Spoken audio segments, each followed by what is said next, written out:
J'adore. Et une alternative aussi. Ce qui s'appelle souffler le chaud et le froid. Ouais, c'est ça. On est parti sur les jeux de mots débilos là. C'est bon. Non, pas du tout. Les jeux de mots, nous allons souffler le chaud. Parce que j'attends le tien qui va arriver. D'abord, on va se réveiller de notre sieste.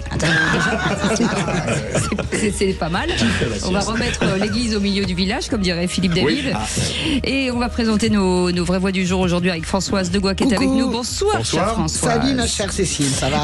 Oui, très bien. Jean-Christophe Couvi est avec nous, secrétaire national du syndicat Police Unité. Comment ça va bien? Ça va bien, c'est bien, on fait les questions et réponses, c'est super, donc ça va bien. Ça va bien. J'ai mangé du popcorn tout le week-end, j'ai regardé un peu les... Je dis ça comme ça, mais c'est fou, c'est dingue. Cette expérience de dingue d'avoir mangé du popcorn. Mais oui, dimanche soir, parce que franchement... Sucré, salé ou caramélisé? Non, mais c'était exceptionnel parce qu'en fait tout le monde a gagné. Alors moi ça me fait rigoler, voilà, donc il y a que des gagnants. C'est comme au loto. Voilà. Très bien. Au loto, il n'y a pas que des gagnants. Monsieur le ministre. C'est vrai. Monsieur le Président, Monsieur le Ministre est avec nous, puisque François de Rugy est avec nous, ancien président de l'Assemblée nationale et ancien ministre de l'écologie. Comment ça va bien? Alors d'abord, moi je dis bonjour. La dernière fois que je suis venu, on a eu un débat sur faut-il dire bonjour ou bonsoir à 17h. Françoise Degois a de nouveau dit bonsour. Moi je dis bonjour. Oui, on dit bonsoir, non, 17h, je sais pas. C'est l'heure d'été ou d'hiver, Philippe David? Non, l'heure d'été, c'est dimanche. On ne sait pas. Donc ça va très bien.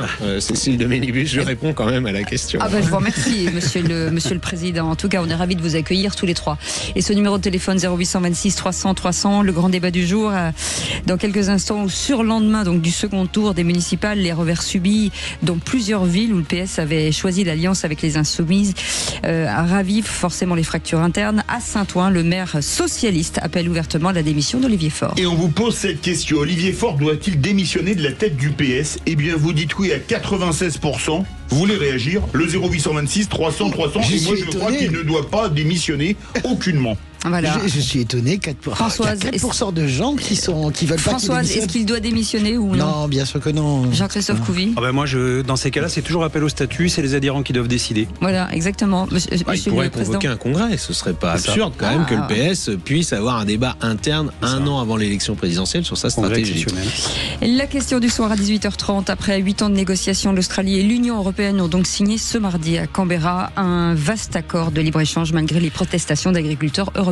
Et on vous pose cette question: accord de libre-échange avec l'Australie, l'Union européenne a-t-elle encore trahi les agriculteurs français? Eh bien, vous dites oui à 100%. Vous voulez réagir? Le 0826 300 300. Et moi, je dirais comme chantait Claude François, comme d'habitude. Avec François de Rugy. Il va falloir remettre le kangourou au milieu du village. Le kangourou au milieu du visage, il faut un grand visage. Il faut surtout arrêter pour le moment les accords de libre-échange avec l'agriculture dedans. Voilà, c'est ça. Ce que je pense. Jean-Christophe Couvi. C'est clairement net que dans la balance, on a sacrifié nos agriculteurs pour avoir... des koalas peut-être? Moi j'aime bien. Non, c'est sur la viande rouge surtout. Mais c'est surtout, on voit qu'il y a une alliance. On cherche des alliés pour contrer les Chinois et les Américains. Ça, c'est un vrai sujet. C'est un vrai enjeu. Le principe, c'était de dire oui ou non. Non, mais moi je suis dans le ni oui ni non. C'est ça la police, on dit ni oui ni non. Soyez les bienvenus. Olivier Faure doit-il démissionner à la tête du PS? Eh bien, vous dites oui à 96%. On en parlera tout à l'heure. Tout de suite, le grand débat du jour. Vous étiez pas prêt?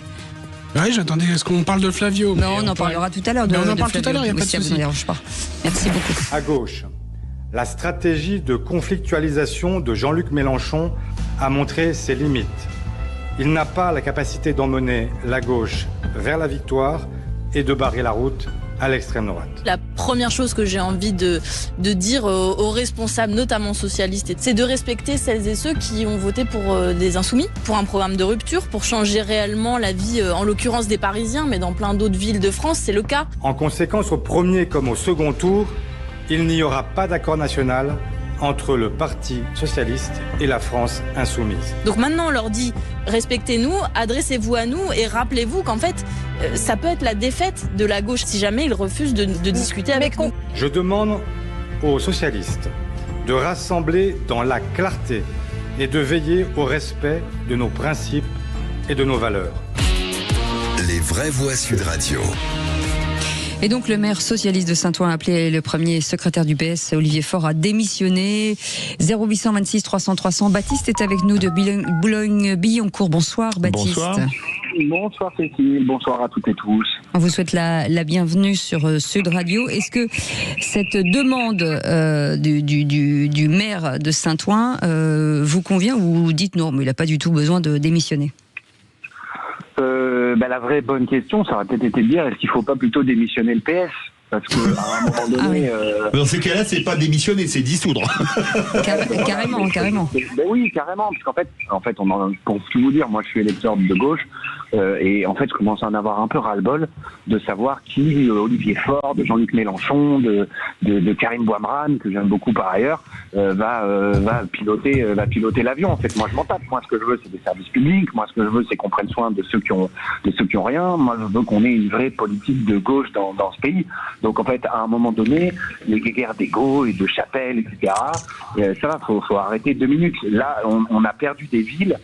Il y a des conséquences concrètes sur les gens. En fait, voilà, demain, il y a des gens qui vont se retrouver fermement dans la merde parce qu'on n'a pas été foutu de s'unir et de mettre un tout petit mouchoir sur nos immenses égos. Donc il y en a un peu ras-le-bol, pour être tout à fait honnête. Françoise Degois, est-ce que Karim Bouamrane voudrait le poste, par exemple?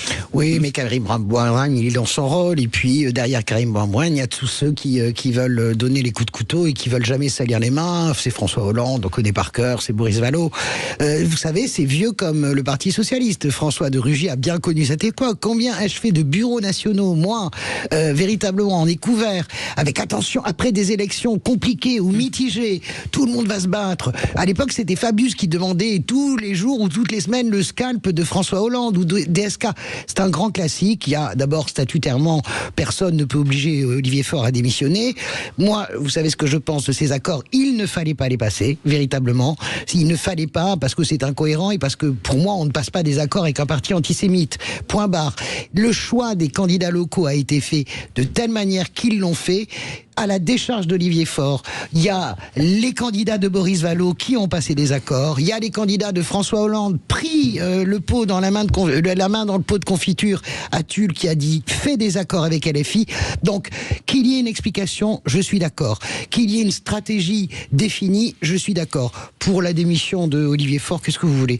Les demandes de démission à gauche, c'est quelque chose qui revient assez régulièrement, c'est le folklore de la gauche. Mais sur la stratégie, évidemment, il faut une explication. Christophe Couvi, juste après la pub, François de Rugy. Moi, j'ai le réflexe syndicaliste, c'est-à-dire dans chaque entité, il y a toujours les statuts et règlements intérieurs. Donc, si les statuts prévoient qu'il peut y avoir un congrès extraordinaire avec une motion de défiance, etc., c'est aux adhérents effectivement de prendre la main et de décider. On peut voir ça de l'extérieur, mais moi, ce que j'aime pas en fait dans la politique, et on voit aujourd'hui justement le désamour des Français pour la politique. On a encore battu des record d'abstention, c'est les monsieur, madame, recto verso. Voilà, on peut pas dire un soir on ne fait pas d'alliance et le lendemain tout le monde y va de sa petite de sa petite personne pour faire une alliance dans le dos des autres. Enfin, je veux dire, c'est compliqué à tenir une colonne vertébrale.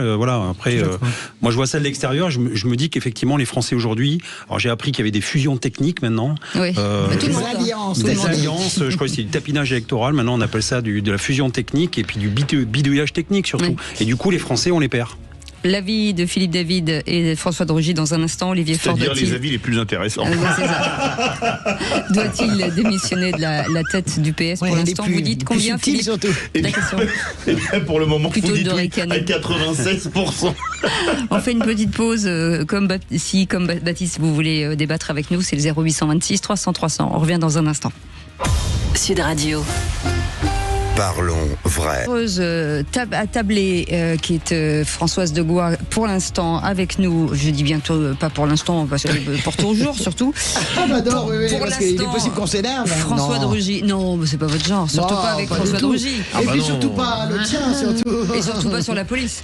Non, mais moi je dis rien. Alors, dès que j'entends police maintenant, c'est une règle d'or, je ne parle pas. Moi je vous laisse parler, dérouler police. Hop. Voilà, là, mais sinon, si on dit police, P-E-A-U, plus loin, L-I-2-S-E. Là, je peux. Ou police, P-O-L-I-2-S-S-E. Magnifique film, je ne sais pas si vous l'avez vu. Exactement. Exceptionnel. À revoir. Jean-Christophe Couvi est avec nous, secrétaire national du syndicat police. Pas international, national. Je suis un peu international. Je n'ai pas dit international. Non, je ne l'ai pas dit. Je l'ai pensé parce que je trouve que vous devriez aller plus haut, mais maintenant vous faites. Moi, je suis interplanétaire. Ça lui irait mieux encore. C'est ça. Pour moi, il est dans le quartier, quoi. Toujours que ça monte d'un cran. C'est marrant. C'est Monsieur Plus, Philippe David. C'est Monsieur Plus. Avec Baptiste qui est avec nous de Boulogne-Billancourt, si vous voulez, comme Baptiste, débattre avec nous, c'est le 0826 300 300. On revient sur cette demande du maire socialiste de Saint-Ouen qui appelle Olivier Faure à démissionner. Est-ce que François de Rugy, vous pensez que oui, il faudrait qu'il le fasse? En tout cas, moi je trouve que ce serait bien que le PS ait un débat interne, logiquement en effet avec un vote des militants. Bon, c'est un congrès en général, c'est comme ça qu'on appelle ça, et donc en effet à cette occasion-là, le PS pourrait être amené à renouveler sa direction et Olivier Faure peut-être être mis en minorité, mais au-delà de ça, pour moi, c'est pas tellement une question de personne. Bon, je serais pas trop sévère avec Olivier Faure, mais enfin, vous voyez quand même la différence de niveau. On vient d'apprendre la mort hier de Lionel Jospin. Lionel Jospin, il a été à la tête du PS, comme Olivier Faure. Enfin, vous voyez la comparaison quand même. On n'est pas tout à fait au même niveau. C'est pas très smart, parce que vous savez, à l'époque, tout le monde se foutait de François Hollande, par exemple. On le traitait pire que Olivier Faure, et François Hollande est devenu président. Si je peux finir, il y a un vrai problème au PS, mais comme dans d'autres partis, c'est pas le seul parti, mais il y a un vrai problème quand même de personnel politique et de niveau. Quand même, à une époque, les débats au PS, c'était Lionel Jospin, Laurent Fabius, Michel Rocard, Pierre Mauroy. Strauss-Kahn aussi. Mais c'était quand même des gens qui amenaient quelque chose sur le fond et qui étaient ancrés dans des territoires, qui avaient... Voilà, bon, passons. Il y a un vrai sujet de fond qui a été vu au moment de ces élections municipales. Est-ce que le Parti socialiste est un rempart à gauche contre la dérive dans laquelle LFI et Jean-Luc Mélenchon veulent embarquer toute la gauche? Ou est-ce qu'au contraire, le Parti socialiste est un partenaire, et même je dirais un petit partenaire, et en anglais on pourrait dire un junior partner, c'est un partenaire mais qui est plutôt à côté de LFI, plus petit que LFI, et qui va suivre finalement LFI. Souvenez-vous des propos de Jean-Luc Mélenchon avant le premier tour des élections municipales, dans un meeting, donc c'est public, où il dit non mais c'est des combinards, les socialistes, et on va les ramasser comme ça en les achetant à pas cher. Et c'est exactement ce qui s'est produit. Et donc ça, c'est un vrai débat de fond. Est-ce que je vais pouvoir répondre pour la gauche française? Oui, bien sûr, c'est un vrai débat de fond pour la gauche française, mais c'est même un débat de fond pour la France, parce que est-ce que le PS et les Verts sont suivistes derrière LFI, ou est-ce que ils jouent le rôle d'un parti social-démocrate, républicain, qui défend les valeurs républicaines et qui du coup est capable de faire des choses avec le centre? Ce qui, au passage, ce que Olivier Faure a fait aussi, puisque Olivier Faure, il n'a pas empêché le vote du budget. Donc vous voyez, ça c'était il y a aussi quelques semaines. Il faudrait quand même qu'on sache de quel côté penche le Parti socialiste. Alors, moi je crois qu'il y a des arrière-pensées politiques dans le propos de Karim Bouamrane. Il suffit d'écouter François Hollande qui accuse Olivier Faure de ne pas avoir su fixer de règles claires pour les accords, ni exercer l'autorité nécessaire pour dire ce qui était acceptable et ce qui ne l'était pas. Moi je pense que François Hollande, c'est un peu comme le bon docteur Knock. Ça le gratouille, ou ça vous gratouille, ou ça vous chatouille. Moi, je pense que ça le gratouille et ça le chatouille d'être candidat à la prochaine présidentielle en se présentant comme le recours. Et je pense que après Olivier Faure, s'il arrive à avoir sa tête de la tête du PS, le prochain qu'il va se faire, il a un nom, il s'appelle Raphaël Glucksmann, qui est pour le moment celui qui est sondé pour être le candidat unique social-démocrate du centre-gauche et de la gauche, etc. Donc pour moi, il y a 100% d'arrière-pensée politique derrière. Oui, mais il y a quand même un débat de fond. Il y a quand même un débat de fond. Il y a un débat de fond, mais permettez-moi de vous dire une chose. J'espère simplement, pour avoir supputé ça, de ne pas être traité de complotiste. Allez, Françoise, juste après Baptiste. Je réponds juste en une seconde à François de Rugy, parce que d'abord, le Parti socialiste n'est pas un junior partner. Le Parti socialiste, avec les Républicains, écrase tout le monde dans la conquête des villes. Vous dites, je rappelle quand même que la victoire, victoires à Paris, la perspective de la présidentielle de l'année prochaine. Non, mais je dis juste qu'en termes de force politique, vous vous adressez à la plus grande puissance politique avec les LR, en tout cas localement, sur les 10 villes de France, les plus grandes villes, le Parti socialiste en a remporté, et brillamment à Paris, en refusant l'accord avec LFI. Moi, ce que je vois, c'est que toutes les villes où les candidats ont refusé l'accord avec LFI, eh bien, toutes ces villes ont été emportées brillamment. Marseille, évidemment. Et justement, ils pourraient en tirer des conclusions. Mais moi, c'est ce que je veux vous dire. Le vrai débat, il est là. Et la réalité, et là, je suis d'accord avec vous. Oui, mais vous ne pouvez pas parler, si vous voulez, en termes aussi méprisants, expliquer que le PS est un junior partner. LFI a gagné combien de villes? C'est pas méprisant. Et LFI a gagné combien de villes? Roubaix, ville de 100 000 habitants. Je vous demande combien 100 000 habitants, LFI, fait plus de 50% des voix à lui tout seul. Ça devrait quand même nous alerter sur l'état du pays. sur une abstention de 70%. Écoutez-moi, LFI a gagné 7 villes, très exactement. En a perdu 2. Oui, elle a perdu 7 villes. LFI en a gagné 7. Et sur les 7 villes, elle en a gagné 6 contre le Parti Socialiste. Non, mais qu'on soit qu'on fasse descendre l'illusion. Excusez-moi, mais maintenant les municipales, c'est comme Capri, c'est fini. On est dans le cycle présidentiel. Les maires ne sont même pas encore élus, Philippe David. Attendez, vous pouvez pas nier non plus, effectivement, Françoise a raison, quand on regarde la carte, vous pouvez pas le nier. Non, mais je suis ce qu'elle dit est vrai, mais il y a beaucoup de villes où il n'y avait pas de liste, par exemple, LFI ou RN. C'est comme la réalité. Mais attendez, mais si on regarde bien, quels ont été les scores du PS et de LFI à la dernière présidentielle, de Mélenchon et d'Anne Hidalgo, là c'est même pas un junior partner, c'est un minuscule partner. Vous savez très bien ce qui s'est passé. Vraiment, Jean-Luc Mélenchon, à partir de février, a embrayé ce qu'on appelle le vote utile. La question est qui est le candidat qui peut empêcher Jean-Luc Mélenchon d'embrayer le vote utile? Est-ce que le PS a envie de cela? Est-ce que le PS a envie de cela? Baptiste est avec nous. Baptiste, vous voulez réagir? Je ne sais pas qui sera le meilleur vote utile versus Jean-Luc Mélenchon. En revanche, ce que je sais, c'est que si on parle des villes qui ont été gagnées ou perdues pour caractériser le bilan des uns et des autres sur ces municipales, il faut qu'on arrête tout de suite de parler de Glucksmann, parce que Glucksmann, à part lui-même, il représente quand même pas grand-chose. Ça, c'est la première chose. Et sur l'analyse de Françoise, avec laquelle je suis quand même souvent d'accord. Donc, bon, parfois ça arrive qu'on ne le soit pas, c'est rare, mais ça arrive. Ça arrive à tout le monde. Je pense que pour Paris et Marseille, le rejet, il n'est pas tant de LFI que de Lobu et Chikirou. Je pense que le rejet, il est vraiment là. Les scores de Chikirou à Paris, si on les prend arrondissement par arrondissement, il y a des arrondissements dans lesquels c'est Rachida Dati qui gagne le vote central. Et c'est la candidate de la France Insoumise qui est devant. Oui, mais Baptiste, je crois pas, parce que ça pourrait être vrai si c'était vrai Picmal, par exemple, François Picmal, qui est l'appartement témoin de la France Insoumise. Hein, c'est le type qui a l'air le plus doux. Mais non, François, mais non. Attendez. Parce que Picmal, en fait, le problème, c'est qu'on a des gens comme vous. Moi, ça me chagrine beaucoup, parce que je suis plutôt électeur de gauche et je partage beaucoup de combats sociaux de la France Insoumise. Mais en fait, moi, là, quand vous dites que LFI est un parti antisémite, je considère que vous me traitez d'antisémite. Non, pas vous. Pas vous. Moi-même, j'ai voté. Mais moi-même, j'ai voté Jean-Luc Mélenchon en 2022 en vote utile. On fait partie de tous, donc pas par conviction. On peut quand même avoir un peu de nuance. On est capable de dire qu'il y a des outrances. Ce qui s'est passé.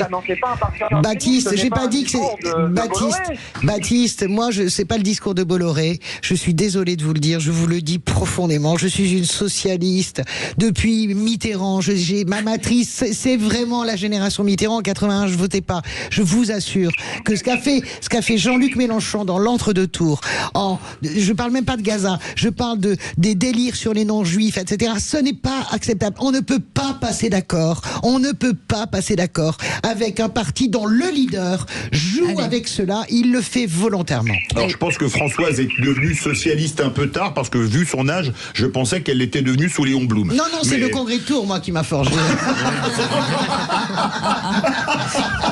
1920. On savait pas qu'à l'époque, Françoise Levoix officiait déjà à France Inter. Je couvrais le Congrès de Tours pour le petit rapporteur de la loi, et j'avais déjà choisi Léon Blum à l'époque. La vieille maison. Elle est bien conservée. Vous trouvez? Bah oui. Une capacité à se téléporter dans le temps qui est admirable. Non, mais je crois qu'aujourd'hui, on est dans les querelles de boutiquiers de Paris, de parti. On posait hier la question, pas de Paris, de parti. Le deuxième débat hier soir, c'était est-ce qu'on est déjà dans la présidentielle? Oui, parce que là, je le disais, les municipales, à part l'élection des maires, c'est terminé. Maintenant, tout le monde ne pense qu'à une chose et une seule, avril 2027. Et tout le monde sort ses porte-flingues. Ça va venir vite en même temps. Ah, mais ça va aller très vite. 13 mois. Attendez, vous vous rendez compte que le bureau politique, je change de parti, de LR, se réunit aujourd'hui avec pour objectif de désigner son candidat avant l'été. Est-ce que vous vous rendez compte? Oui, on s'est bien rendu compte, Philippe. Sachant qu'il y en a un qui s'est déjà déclaré, qui est le chef de LR. Voilà, le chef de LR, vous avez le sous-chef de LR, parce que moi j'aime bien qu'on c'est tape la exactement gauche, ce que je dis. j'adore. Mais c'est tous les porte-flingues qui commencent à y aller. Mais et les flingues qui c'est sortent. la joie. Philippe, on est des Français, et quelles que soient nos origines, on est tous des Français. On a l'impression et que vous découvrez Philippe David. on adore ça. Mais on adore ça, vraiment. On est le peuple le plus politique du monde. Ça, c'est vrai. Chaque personne dans la rue est un éditorialiste à part entière, et donc on adore ça. Et le grand spectacle de la présidentielle va commencer. On va gueuler tous les jours à ce micro en disant gna gna gna, ils sont terribles, mais on adore ça en fait. Merci, en tout cas, merci Baptiste de nous avoir appelé au 0826 300 300. Vous restez. Merci Cécile d'avoir dit que j'étais un peu neuneux. Oui. Il faut quand même saluer Baptiste parce qu'on a compris qu'il était quand même électeur LFI à Boulogne-Billancourt, ce qui est assez courageux parce que c'est un endroit où LFI en général fait des scores assez petits. Donc il doit avoir des discussions assez vives avec ses voisins. Je crois pas qu'il est électeur LFI, je pense qu'il est électeur socialiste un peu désologiste. Il est là, il vous écoute. Baptiste. Merci beaucoup Baptiste. J'espère que j'ai pas trahi votre pensée, Baptiste. Il répond. C'est quand même plus intéressant d'être électeur de gauche, voire d'extrême gauche à Boulogne-Billancourt. C'est vrai. Que dans certains quartiers du 11e. Je suis assez d'accord. Et c'est plus dur, bien sûr. C'est plus dur d'être électeur d'extrême droite, par exemple, je pense, dans le 20e. Voilà. Bon, écoutez, merci beaucoup. Vous restez avec nous dans Baptiste. un instant. Seul contre tous, François de Rugy, Marine Tondelier a mené les Verts à la déroute, c'est ce que vous dites. Et Jean-Christophe Couvi, processus de désarmement de la police municipale à Saint-Denis. Le dogmatisme prend le dessus sur le réalisme. On en parle dans un instant. Sud Radio. Parlons vrai. Dès votre réveil, écoutez le Grand Matin Sud Radio. Et à 7h55, prenez votre dose de bonne humeur avec Régis Maillot dans le Maillot Réveil. Oui, mais ce calendrier est manipulé. Vous savez, la désinformation, c'est terrible. Maintenant, Françoise de Gois, prouvez que vous êtes bien Françoise. Et voilà, je m'appelle Françoise de Gois. Dites-moi un truc qui va bien. Dites-moi police, vous allez voir que c'est bien moi. J'ai toujours ma carte d'identité. Mais ça ne veut pas dire que vous n'êtes pas une IA, monsieur François de Rugy. Ou que ce sont des faux papiers. Voilà, On est exactement. peut-être un hologramme. Vous auriez pu faire de la chirurgie esthétique. Allez, moi je suis pour lancer un débat polémique, je suis pour mettre l'ADN de chacun dans la carte d'identité. Comme ça, il n'y aura plus de débat sur le fait de savoir si on est bien la personne. Moi je suis d'accord. Mais c'est un autre débat pour une autre fois. Mais je veux bien voir l'avis du syndicaliste policier. Mais vous savez qu'à un moment donné, on va peut-être obligé d'y arriver. En réalité, il y a l'iris de l'œil, il y a bien on a du mal à avoir des caméras. On a déjà du mal à avoir l'autorisation d'avoir des caméras augmentées qu'on appelle dites intelligentes avec IA et reconnaissance faciale. Alors je pense qu'avant d'avoir l'ADN dans la carte d'identité, on en est très très loin. Ah bon. Voilà. Je dis pas que je suis pour ou contre, j'ai dit juste que c'est aujourd'hui avec les textes. C'est le syndicaliste. Ça éviterait les usurpations d'identité. Le de tous les jours. Dit, je ne sais. C'est même pas imaginable. Allez, on y va. C'est pas le débat du jour. Non, c'est pas le débat. Non, ça pourrait être, mais ça n'est pas le cas pour l'instant. C'est le seul contre tous. Les vraies voix Sud Radio. Seul contre tous. Et on démarre avec monsieur le Président, François de Rugy, qui est avec nous. Marine Tondelier a donc mené, selon vous, les Verts à la déroute. Oui, on a parlé juste avant d'Olivier Faure en disant que quand même il devrait remettre son mandat en jeu à la tête du Parti Socialiste. Moi je me dis que s'il y a bien quelqu'un qui devrait remettre son mandat en jeu à la tête d'un parti politique, c'est Marine Tondelier. Marine Tondelier, elle est à la tête des Verts depuis 2 ou 3 ans. Elle a d'ailleurs été reconduite lors du dernier congrès des Verts, alors qu'elle avait déjà quand même, les Verts avaient subi un échec assez patent aux élections européennes de 2024. Puisque je rappelle qu'à cette élection, ils ont tout juste fait 5%, et à un moment donné dans la soirée électorale, on pensait même qu'ils n'avait pas fait les 5%. Avec Marie Toussaint. Ce qui n'était pas arrivé depuis 1994. C'est-à-dire qu'il fallait remonter 30 ans en arrière pour avoir un résultat aussi faible pour les Verts à une élection où en général les Verts font des bons résultats, c'est les élections européennes. Et l'autre élection où les Verts font des bons résultats, c'est les élections municipales, au point, il y a 6 ans, d'avoir des grandes villes qui ont été prises par les Verts. Alors évidemment, Marine Tondelier va sûrement nous dire, mais vous avez vu Lyon, la remontada, elle a parlé de ça dans l'entre-deux-tours, la remontada de Grégory Doucet. Moi, je me demande surtout si c'est pas la descentada de Jean-Michel Aulas. Mais bon, c'est un autre débat. Donc oui, Grégory Doucet a été réélu au prix d'ailleurs d'une alliance avec la France Insoumise, lui aussi, à Lyon. Mais Strasbourg, non seulement la maire sortante des Verts est battue, mais elle fait à peine 20% au premier tour. Vous imaginez le désaveu pour un maire sortant de faire moins de 20%. Poitiers, battu. Bordeaux, grande ville, Grenoble. battue par un macroniste. Oh là là, comment est-ce possible? Un ancien ministre proche d'Emmanuel Macron qui réussit à battre le candidat des Verts et qui avait rassemblé toute la gauche à Bordeaux. Et en fait, dans la plupart des villes, c'est ainsi. Besançon. Voilà. Je vais pas et Grenoble. Alors il y a une seule ville aussi. Grenoble, mais c'est Laurence Ruffin. Voilà, Grenoble, elle n'est pas membre des Verts, je crois, Laurence Ruffin. Et Poitiers. Non, Poitiers, elle a été battue. Non, la seule ville qui a été sauvée avec Lyon, c'est Tours, où le maire vert, qui a quand même subi aussi un désaveu au premier tour, a réussi à être élu au deuxième tour, parce que là, on l'oublie un peu d'ailleurs, le Rassemblement national a créé des triangulaires dans un certain nombre de villes, et du coup, quand il n'y a pas de duel, c'est un peu plus facile pour un maire de gauche de sauver sa peau comme cela. Mais bon, passons. Le fond du sujet, c'est que malheureusement pour l'écologie, vous savez que moi, c'est mon combat depuis que je suis au lycée, j'allais dire depuis que je suis tout petit, et ça me désole au plus haut point de voir que l'écologie est représentée dans le débat public par un certain nombre de gens, dont Marine Tondelier, parce qu'on a beaucoup tapé à une époque sur Sandrine Rousseau en disant elle dit n'importe quoi, c'est toujours des outrances, mais enfin je crois que Marine Tondelier l'égale largement. Et bien malgré cela, malgré ses mauvais résultats, elle continue à être invitée dans tous les médias comme si de rien n'était, et elle semble être toujours soutenue par les militants de son parti, alors qu'il devrait quand même y avoir un débat là aussi sur est-ce que les Verts suivent la bonne stratégie, est-ce que leurs positions toujours plus radicales sont les bonnes au vu de ce désaveu de la part des citoyens français, y compris ceux qui avaient voté pour eux il y a 6 ans et qui les ont quittés. Faire réagir. Philippe David. Alors, moi je crois que Marine Tondelier n'est pas plus responsable que Sandrine Rousseau, etc. Parce que de toute façon, les Verts, ça n'a jamais rien représenté. Leur première candidature à la présidentielle, c'était en 74, René Dumont. Depuis 52 ans, ils ont passé une seule fois les 5% à la présidentielle. C'était en 2002 avec Noël Mamère. Les Verts, c'est un parti qui n'existe, qui est groupusculaire, mais qui n'existe que parce qu'il a sa perfusion qui s'appelle le Parti Socialiste une fois, le NFP une autre fois. Moi, je crois que ce qui a coûté beaucoup plus cher, et je connais, j'ai un de mes enfants, ma fille, qui vit dans une ville qui était écologiste, Strasbourg. Je peux vous dire un truc, nous, le premier sondage qu'on a eu de l'IFOP, Jeanne Barséguian était gagnante. Quand j'ai envoyé ça sur le groupe familial, ils faisaient des bons comme ça du côté de Strasbourg. C'était une erreur de l'IFOP. Ils me disent non, c'est pas possible, c'est une erreur. Et parce que ils ont fait n'importe quoi. Pourrir la vie des automobilistes, ça ne fait pas un programme politique. Désolé de le dire. Alors, je suis pas d'accord pour dire que les Verts ne représentent rien. Les Verts, par exemple, avec Daniel Cohn-Bendit, signent des scores historiques aux européennes. Les Verts, les élections européennes, François a raison, c'est leur élection. Parce que les Verts ont un corpus très intéressant. Moi, je jette pas le bébé avec l'eau du bain. Le problème, c'est qu'ils n'en parlent pas beaucoup. Et moi, Marine Tondelier, je peux pas être contre vous, François, parce que la réalité, c'est que je pense que la grande naufragée, contrairement à ce qu'on pense, il y a Renaissance, le parti du président, mais la grande naufragée pour moi, c'est Marine Tondelier. Et à un point, vous avez oublié une chose qui pour moi me tient à cœur. Marine Tondelier, toute la journée, depuis qu'elle fait 6 ou 7 télévisions par semaine, parce qu'elle a fait par jour. Marine Tondelier a inscrit le combat contre l'extrême droite numéro 1, vraiment comme sa pensée profonde, son alpha et son oméga. Je peux l'entendre. Cas concret, Nice, Éric Ciotti, qui est le candidat de l'extrême droite, c'est l'allié de Marine Le Pen. Éric Ciotti, que fait-elle? Marine Tondelier ne demande pas à sa candidate, Juliette Chenel, de se retirer. Qui n'a aucune chance d'être élue, qui a fait à peine plus de 10% au premier tour. Elle a fait 12 ou 12%. Elle se retire pas. Et donc, Éric Ciotti est élu. Pourquoi? Parce que, par principe, on ne peut pas appeler à voter Estrosi. Le même Estrosi que la gauche a sauvé en 2015, je vous le rappelle, absolument, avec le Front républicain contre Marion Maréchal Le Pen. Voilà ce qui ne va pas. L'incohérence. On tape sur Olivier Faure sur l'incohérence. Vous faites un communiqué en disant Mélenchon antisémite et après vous faites des accords locaux.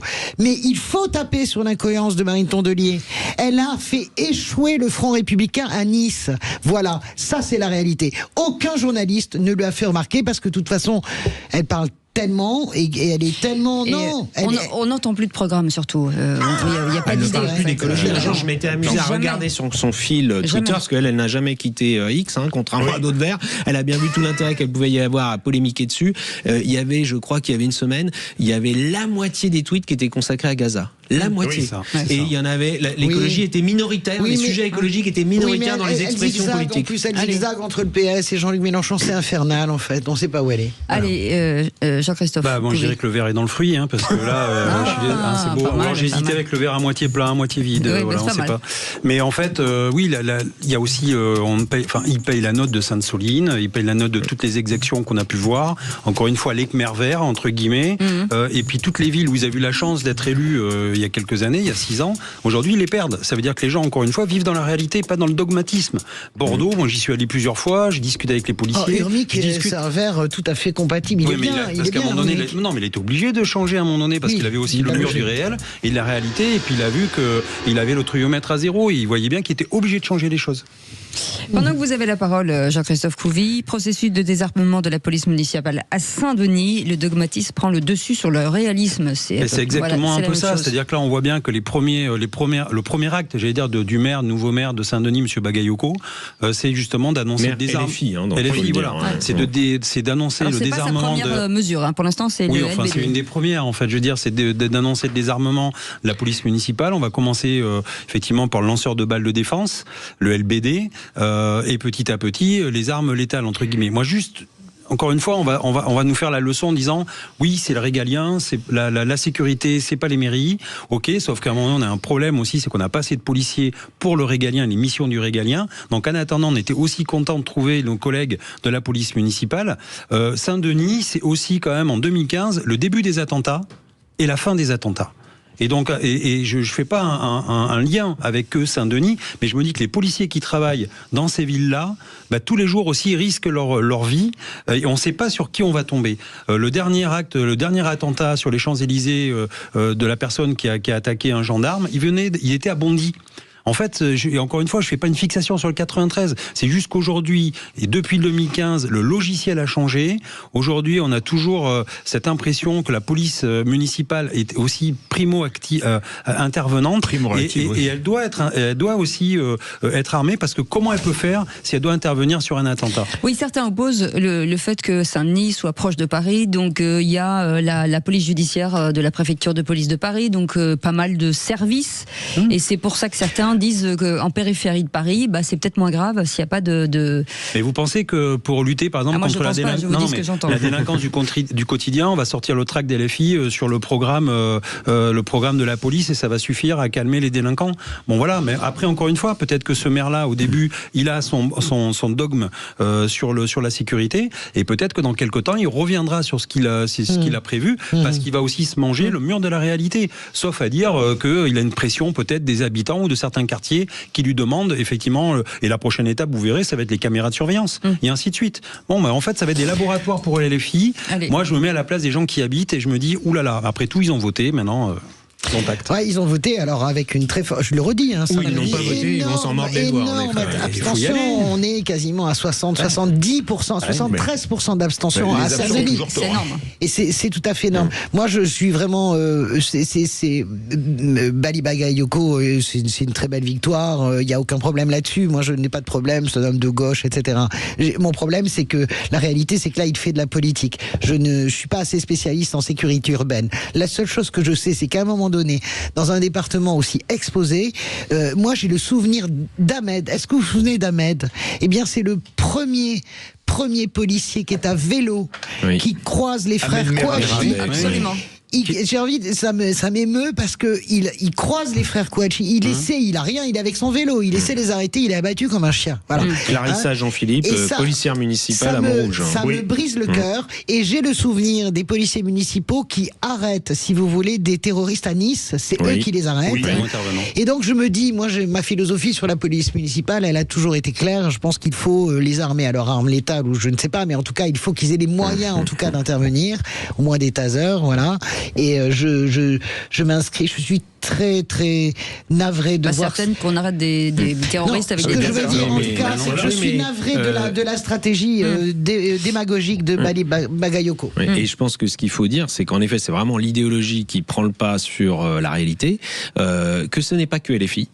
Moi, je tiens à le dire à cette occasion parce qu'il y a d'autres. D'abord, je rappelle qu'à Paris même, Emmanuel Grégoire a dit que il allait désarmer élu... aussi. Non, mais qu'il ne voulait pas les armer. Ils ne sont pas armés aujourd'hui. Ils veulent pas qu'ils soient armés. À Nantes, la maire de Nantes a toujours socialiste, a toujours refusé que la police municipale soit armée, et même les tasers. Donc, ces pistolets à impulsion électrique. Non, je suis pas le taser. Et il a fallu, à l'époque, les Verts et les communistes ont voté contre, et donc il a fallu qu'il y ait la dizaine d'élus d'opposition de droite et du centre qui votent avec la maire pour que ça passe. Vous voyez où est-ce qu'on en est? Et donc ça c'est grave parce que c'est pas que le terrorisme. Aujourd'hui, les policiers le savent. Moi, ils m'ont alerté à Nantes il y a déjà plus de 10 ans. Vous arrêtez quelqu'un qui a un comportement dangereux en voiture ou qui a un comportement suspect. Eh bien, très souvent, vous ouvrez le coffre de la voiture et qu'est-ce que vous voyez? Qu'il y a des armes. Que les gens roulent en voiture avec des armes. Et donc des délinquants ou des gens qui s'apprêtent à commettre des actes de délinquance. Les trafiquants, même des petits trafiquants de drogue, ont des armes. Souvenez-vous, c'est ce jeune homme de 15 ans qui a tué un chauffeur de taxi, de VTC à Marseille. Donc voilà où on en est. Et donc les policiers municipaux qui sont face à ça au quotidien dans nos villes, et j'ai envie de dire surtout dans des endroits comme Saint-Denis ou les grandes villes de province, devraient pouvoir être armés, évidemment. Mais moi, je vais répondre à Jean-Christophe Couvi en disant que rien n'est surprenant dans ce domaine, puisque les électeurs, alors Françoise Degois dit qu'ils ne sont pas allés voter très nombreux, mais les absents ont toujours tort, comme dirait le proverbe. D'accord. Après, faut pas. Et en plus, il l'avait dit avant les élections. Et en plus, il l'avait dit avant les élections. Alors, je pense que dans ce studio, on critique suffisamment les politiques qui respectent pas leurs promesses, que là, on va pas critiquer un politique qui les respecte, fût-elle catastrophique. On peut quand même alerter sur le caractère dangereux de ces mesures. Ouais, je pense qu'on est quand même dans l'idéologie et on va être quand même dans une forme plus que de laboratoire, on va être encore dans de la provocation. Vous savez, Jean-Luc Mélenchon ne vit que comme cela. Médiatiquement, une provocation par jour et il occupe tout le débat public. Eh bien, ces maires vont faire pareil. Merci beaucoup. Vous restez avec nous dans un instant, l'info en plus. En un siècle, plus de 90% des bistrots ou autres cafés ont fermé leurs portes. Et face à cette fermeture, ils demandent d'inscription de leur activité au patrimoine immatériel de l'UNESCO pour éviter justement cette disparition. On en parle dans un instant. Sud Radio. Voix Sud Radio, 17h-20h, Philippe David, Cécile de Ménibus. Bienvenue dans Les Vraies Voix, tous les jours de 17h à 19h. C'est toujours un plaisir de vous accueillir. Philippe David? Un bonheur total. Bonheur total. Surtout qu'on va parler des bistrots. Alors pour Philippe David, bien entendu, lui c'est son fief. C'est le bonheur décuplé. C'est comme ça qu'il va finir, Philippe David. Je le verrai très bien, moi, un bar et en une cafetier. saucisse. Bah ouais, je le verrai très bien. Non, moi je trouve qu'on pourrait Saucisse, d'abord une faire saucisse. des émissions au bistrot. Moi je suis partant. On a fait des émissions. Mais Nous avons fait des émissions grâce à j'allais dire François David. Et ça s'appelait Bref de comptoir. Et François-Louis Bourneau qui nous ont fait chez nos amis qu'on aime beaucoup, les buralistes. Mais moi je pense qu'il faudrait qu'on en fasse avec toutes les vraies voix dans des bureaux. Dans le bureau de tabac avec le bar, c'est génial. Moi, Les gens j'adore. viennent, ils C'est prennent la le vraie micro, vie. etc. C'est la vraie vie des gens, j'adore. Franchement, Bar, tabac, PMU, J'ai j'adore. au moins 3-4 heures d'émission. J'ai adoré cette semaine avec les Vous m'avez buralistes. dit que vous aviez adoré parce que j'étais pas avec Oui, vous. c'est ça, c'est ce qu'elle a dit. Moi, j'étais présent. Elle a dit ça. Quel soulagement. Mais non, vous étiez dans mon corps. Dans mon corps. Sophie, c'est un lapsus. C'est un lapsus. C'est pas vrai du tout. Thierry, ce n'est pas vrai. Bon, d'accord, je vais vous laisser, je vais rentrer chez moi. Ça va pas bien du tout. Les bistrots, ça inspire. Ouais, c'est ça. C'est l'abus d'alcool est dangereux pour la santé, surtout, j'ai l'impression. Ouais. Allez, les amis, tout de suite, c'est l'info en plus. Les Vraies Voix Sud Radio. Et en plus, en un siècle, plus Allez, de vas-y, 90% des bistrots et autres cafés donc ont fermé leurs portes. Et face à ces fermetures à répétition, des professionnels du secteur proposent d'inscrire leur activité au patrimoine immatériel de l'UNESCO. On va en parler avec Stéphanie Rameau qui est avec nous. Bonsoir Stéphanie. Bonsoir. Vous êtes la patronne du café de la Place à Saint-Mars-la-Brière dans la Sarthe. Qu'est-ce qui tout à coup vous a donné envie d'inscrire en tout cas ce métier, cette activité au patrimoine immatériel de l'UNESCO? C'est tout d'abord l'ambiance qu'on peut mettre dans nos commerces. Oui. C'est-à-dire que c'est vivant, c'est familial, c'est convivial. Ça permet aux gens de ne pas être sur des écrans, de se rencontrer. On voit bien que les commerces comme les nôtres permettent aux gens de se rencontrer, évitent l'isolement pour pas mal de personnes. En fait, c'est la vie, finalement, la vie de nos centres-villes. C'est-à-dire que si demain le petit bistrot disparaît, ou ça veut dire que la ville, en tout cas la commune, peut mourir avec. Ah bah oui, complètement. Nous, on est dans un village. Le bar tabac, c'est le cœur du village. C'est là où les gens se rencontrent, c'est là où les gens discutent. Nous, on fait pas mal d'animations pour animer le village. Demain, on ferme le village et...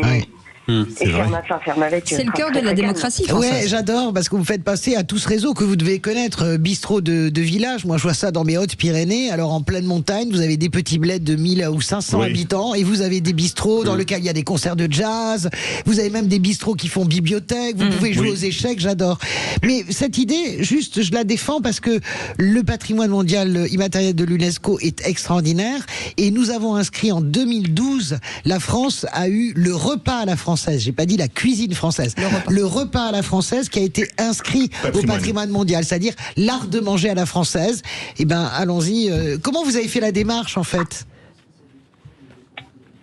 Stéphanie? Concernant Ouais. Oui, alors moi, j'ai pas directement fait les démarches. J'ai été pas mal contactée par des confrères à vous et par Pierre Bourgault, qui fait partie des démarches principales pour classer les bars au patrimoine mondial de l'UNESCO. Ouais. Moi, c'est surtout que je mets en place beaucoup d'animations. Comme vous disiez, nous, on a des jeux de société à disposition pour nos clients. On fait des concerts tous les mois. Ah, ben voilà. On essaye de maintenir des rituels culturels comme les Beaujolais, les Saint-Patrick. Oui, c'est bien. Nous, on est sur le Mans, on fait pas mal d'événements pour tout ce qui est les 24 heures. Enfin voilà, on essaye vraiment de faire vivre notre village. Stéphanie, c'est quoi? C'est à peu près quoi? C'est moins de 3000 habitants, j'imagine. Oui. La commune. Est-ce que vous pensez que sans vous aujourd'hui dans cette commune, ça veut dire que d'autres commerces pourraient disparaître aussi? Alors nous, on a déjà la petite supérette, le Viveco, qui a fermé ses portes au mois de décembre. Et déjà, on voit bien le vide que ça produit dans le village. On a des boulangeries, mais qui sont aux extérieurs du village et compliquées d'accès pour les personnes âgées. En cœur de centre-ville, il n'y a plus de boulangerie non plus. Et on voit bien que toute la fermeture de tous ces petits commerces, c'est compliqué. Vous faites du dépôt de pain, par exemple, vous, ou pas?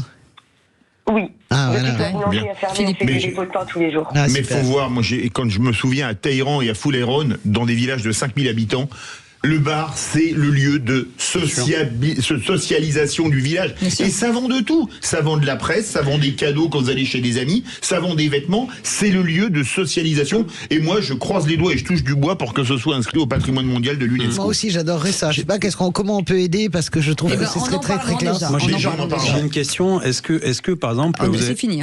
Ah non, mais est-ce que les pubs anglais, par exemple, sont inscrits au patrimoine de l'UNESCO? Parce que les pubs, c'est la vie anglaise. Voilà, c'est les public houses, en fait. C'est la maison publique, etc. Il y a même d'ailleurs en Angleterre, on peut voter. Il y a des bureaux de vote dans les pubs. Est-ce que ça, vous savez si ça a été inscrit ou pas? Parce qu'on pourrait s'en inspirer. On pourrait se renseigner, effectivement. Merci, en tout cas, Stéphanie, d'avoir accepté notre invitation. Et tout de suite, les amis, on peut pas y passer parce qu'il y a des arnaques et des arnaqueurs. Et c'est le bon Flavio.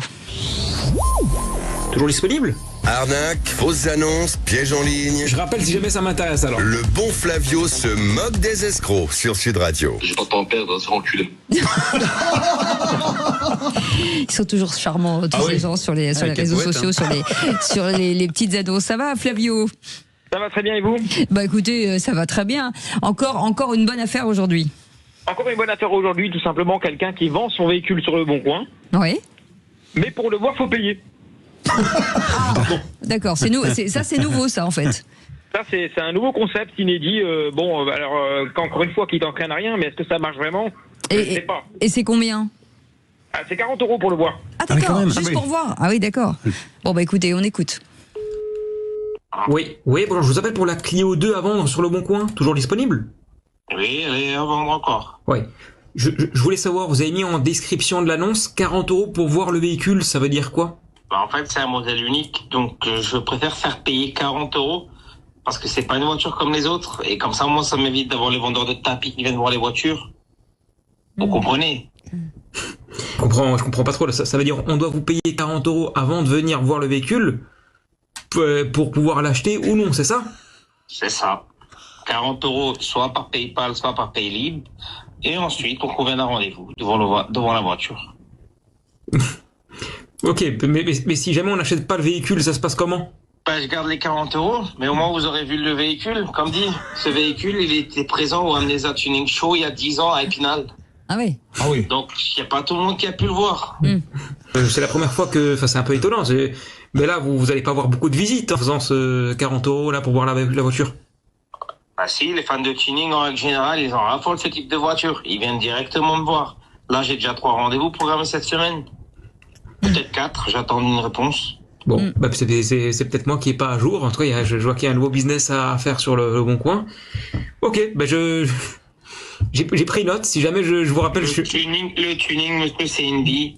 C'est une passion qu'on a à vie. Oui, c'est une vie. C'est une passion. C'est ça. Bah, Flavio, c'est une passion, hein, le tuning. Le tuning est une passion, ouais. Oui.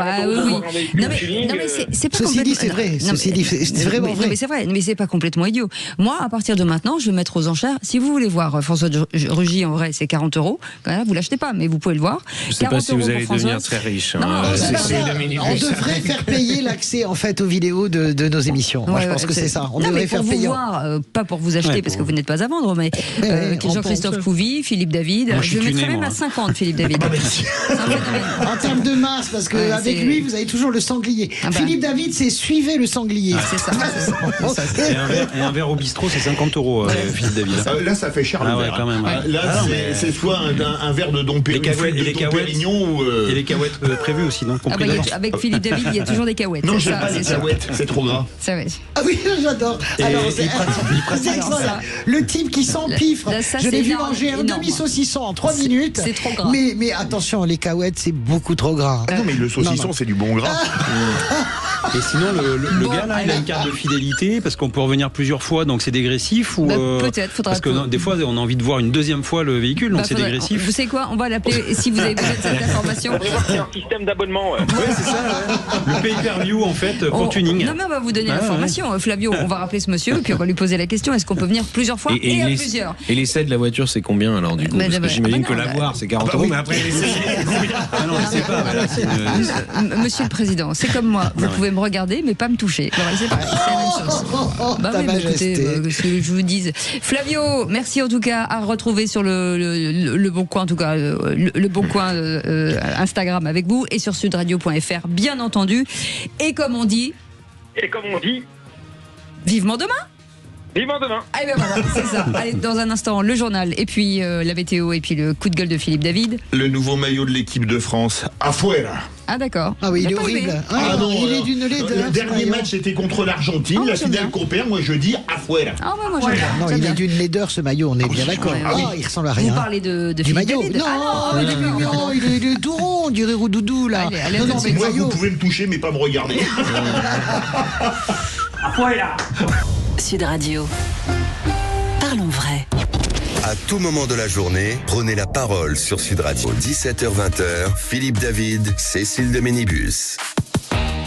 Les Vraies Voix, nous sommes ravis en tout cas de vous accueillir tous les jours de 17h à 19h, sachant que vous pouvez vous abonner à notre chaîne YouTube si toutefois pour l'instant vous n'êtes pas abonné, et avec autour de cette table Françoise Degois, François de Rugy, Jean-Christophe Couvi et vous au 0826 300 300. En attendant, c'est le coup de gueule de Philippe David.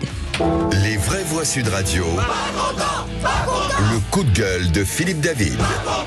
Comme d'habitude, je vais remettre le clocher au milieu non pas d'un, mais de 2 villages fort éloignés l'un de l'autre, Paris, capitale de la France, et Beaverton dans l'Oregon. Pourquoi Paris et Beaverton? Parce que c'est à Paris que se trouve le siège de la Fédération française de football et à Beaverton que se trouve le siège de Nike, l'équipementier de l'équipe de France, et que... malheureusement, le coup de gueule que j'avais poussé depuis la foire de Paris où les Vraies Voix étaient présentes le 30 avril dernier n'a pas été suivi d'effet. En effet, j'avais râlé contre le second maillot de l'équipe de France pressenti pour la prochaine Coupe du Monde aux USA, maillot couleur mentalo avec des paréments noirs, 2 couleurs qui n'ont rien à voir avec l'équipe de France. Un maillot confectionné avec ce vert que certains qualifient de bronze pour rappeler les couleurs de la Statue de la Liberté offerte par la France aux États-Unis en 1886. Malheureusement, mon coup de gueule n'a été entendu ni à Paris ni à Beaverton, et ce second maillot sera bien celui des Bleus l'été prochain. Et ce qui m'énerve plus que tout est le poids qu'ont pris les équipementiers au point de faire pratiquement ce qu'ils veulent avec les équipes nationales et pas qu'au football. Regardez par exemple le dernier France-Angleterre de rugby. Le bleu du maillot des Français était si pâle que devant mon téléviseur et à l'écoute de Sud Radio, j'ai cru sur un essai anglais que c'était un Français qui avait aplati dans l'embut. Mais c'est vrai. Sachant que le distinguo était déjà difficile à faire face à la télévision, on imagine pour les spectateurs placés tout en haut des tribunes du Stade de France. Il y a un an, j'avais également râlé contre le second maillot du Brésil, qui devait être rouge avec, à la place du logo Nike, un logo Michael Jordan. Finalement, il sera bien, comme d'habitude, bleu, mais toujours avec la star du basket américain, ce qui laisse pantois pour le maillot d'une équipe de football. Mais peut-être ce choix de couleur n'est pas innocent et que, 50 ans après, la France entière va à nouveau chanter. Qui c'est les plus forts, évidemment, c'est les Verts. Ça c'est j'adore. Bah oui, c'est le problème, hein. C'est pour ça que ça râle aussi. Hein. D'abord, je vois pas quel rapport avec la Statue de la Liberté, bien sûr le bronze, Oui. j'ai compris, évidemment, ça ne veut rien dire. C'est pas moi qui ai fait le rapprochement. Le vert de gris, madame. Le vert de gris. Mais il y a une chose que j'ai trouvée très belle, vous avez raison sur les équipementiers, je crois que c'est l'Atlético Madrid qui a fait vraiment floquer et dessiner les numéros de ses joueurs, je crois, par une petite fille trisomique. C'est possible, alors là, je c'est confirme très pas. beau, je pense que c'est l'Atlético. Allez regarder sur Internet, j'ai vu passer ça hier, j'ai trouvé ça très bien. Ça, dans ce sens-là, ça me va très bien. Les numéros sont très beaux, c'est elle qui les a dessinés, ils sont assez particuliers, mais il y a quelque chose de fort et d'humain là-dedans, voilà. Pour le reste, c'est En tout cas, n'importe sur le quoi. maillot de l'équipe de France que j'ai eu en main ce matin, il y a le petit logo de la Statue de la C'est Liberté. le FC Barcelone, n'est pas la Oui, Atlético Madrid. c'est le FC de Barcelone. Ouais, c'est ça, c'est le FC, c'est le Barça qui Et fait la ça. Statue de la Liberté, alors qui a décidé qu'elle serait sur le maillot de l'équipe de France Bah parce que comme c'est voilà, c'est un États-Unis, on leur a offert, français on leur a et offert. qu'on joue aux États-Unis, voilà, Un c'est petit l'emblème. pied de nez à C'est un Donald petit- Trump, c'est un petit pour lui. côté franchouillard. Voilà, libre. Oui. Non mais c'est non mais franchement, honnêtement, moi j'ai eu beaucoup de mal sur le match de rugby. Hein. Moi, Je me suis dit, ah là là, il y a c'est des toi. moments, je ne faisais pas la différence entre les deux maillots. Je confondais Alors les que Anglais. justement, l'histoire des deux couleurs, c'est pour pouvoir toujours faire la différence avec Oui. l'équipe adverse. Absolument, Parce que absolument. sinon, on voit pas pourquoi il y aurait deux couleurs. compris les Il y a une chose, on est sûr qu'il y a une équipe qui changera jamais. On ne voit qu'elle sur le terrain. C'est Mais évidemment il- la Croatie. Ah oui, avec Alors, le damier, eux, oui. de toute façon, les damiers, on verra quelle. Voilà. Mais ils vont courir avec un drapeau, vous savez, qui est autour du cou et qui se Comme les lève comme Japonais. ça. Non, mais c'est une blague, François. Plus rien ne me surprend. Non, mais déjà qu'en championnat, moi je suis pas mal le championnat de foot, les équipes changent de couleur selon les matchs et avec souvent pareil des choses qui n'ont saison rien après à voir avec la couleur dominante. Bon, nous à Nantes c'est les jaunes et verts. Les Voilà, et Canaries, parfois ça. ils jouent avec des couleurs pareil qui n'ont rien à voir. Et ou Paris c'est le bleu, voilà. Bon. Et ça déjà je trouve que c'est assez agaçant. Mais alors si en plus ça contamine les équipes Oui, nationales parce que- pour les coupes du monde, Ouais. c'est encore pire. Parce que franchement, les couleurs, c'est fondamental. Par exemple, on sait comment jouent les oranges. Par exemple, Bah oui. on sait les oranges, voilà. Oui. On sait que c'est vraiment. Mais pourquoi les Hollandais, les Pays-Bas et les Orange, Hollandais, mais bien c'est sûr. en hommage à Guillaume d'Orange. Mais je le sais très bien. Et dans la devise était nous maintiendrons. D'ailleurs, Bien sûr. Voilà. aujourd'hui, d'ailleurs, Mais- tu es un. Oui, Philippe David. Tu fais hommage Non, à Guillaume mais d'Orange, à là. Cruyff. Tu fais hommage à Cruyff, Cruyff, le plus grand de Cruyff, tous. il est Non, Ouais. moi j'aurais dit Casimir. Mais Alors, si, je vous répondrai une chose, je suis né le jour de la Sainte Hippolyte. Si, c'est vrai. Casimir déguisé en Télétubbies, c'était ça. c'est ça. Non, mais ça identifie tellement les équipes. Tu sais, tu dis les Diables Bah oui, Rouges, mais- tu sais tout de c'est suite, les évidemment, Belges. c'est les Bah Belges. ouais. Non, mais c'est un Bah là, vrai sujet. ça va être dur de dire allez les bleus là. Les allez Azzurri. les Bah alors, Azzurri, c'est les Italiens. Le souci, c'est que c'est notre deuxième maillot, donc prioritairement on joue en bleu. Mais- Déjà, ce qu'il y a de dingue Ouais, dans mais- cette Coupe du Monde, c'est qu'on connaît deux de nos adversaires, mais toujours pas le troisième. Parce qu'il est toujours pas qualifié.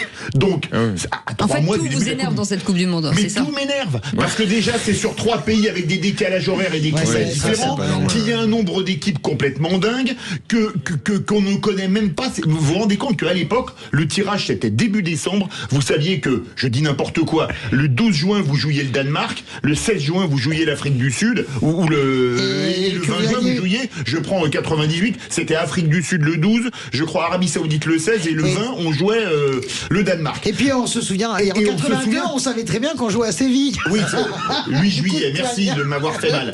Mais on connaissait quelques jours. Vous vous rendez compte qu'on ne connaît même pas ses adversaires. Ouais, c'est fou. Non, l'organisation est folle, je pense, sur À les 2 mois et demi. Non, mais ce qui est fou, c'est sur les déplacements des joueurs. Je ne sais pas comment est-ce qu'ils vont pouvoir assumer physiquement les joueurs de ça, parce que c'est pas, tu te déplaces pas de Paris à Marseille en réalité. Hein. C'est 5 heures d'avion. T'as 5 heures d'avion, t'as des décalages horaires, tu changes de fuseau horaire. Vous permettez une équipe qui joue à Toronto avec un climat canadien et qui va jouer après à Mexico à 2400 mètres d'altitude avec un climat mexicain. Non, ça se vaut. Il fait très très chaud au Canada en été. Oui, là vous avez les 2400 mètres d'altitude. Mais ça va à Mexico, ça va. Vous passez, vous les sentez même pas. C'est pas Bogota, quoi. Ah ouais.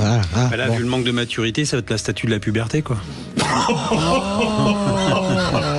Parce que là, chez les Ricains, ça va être quelque chose. Hein. C'est le pays du fric. De toute façon, voilà. Donc, non, en fait, encore une fois. Jean-Christophe, quand il parle pas pendant un temps, il cherche une vanne. Ça marche, le mec. Voilà. Non, mais je me dis que les vrais mots ont une excellente influence sur Jean-Christophe Couvi. Voilà. Non, mais est-ce que vous avez cette info? Parce que on a beaucoup parlé. Fini, là, on n'a plus le temps. Mais bon. Non, mais les réservations ont vraiment chuté aux États-Unis. Je sais pas, ou j'ai pas regardé. On ne sait pas. Mais on va se renseigner, Françoise. Mais bien sûr, car c'est un vrai sujet pour les États-Unis. Mais bien entendu. Allez, dans un instant, nous allons nommer un nouveau ministre, le ministre de l'Action et des Comptes Publics. Voilà. Bien entendu. Voilà. Ah bah oui, c'est sérieux, les vraies voix, c'est pas là pour rigoler. Et puis après, le qui c'est qui l'a dit. Sans tricheur. Allez. On vous racontera hors antenne, bougez pas. Sud Radio. Parlons vrai. Bus.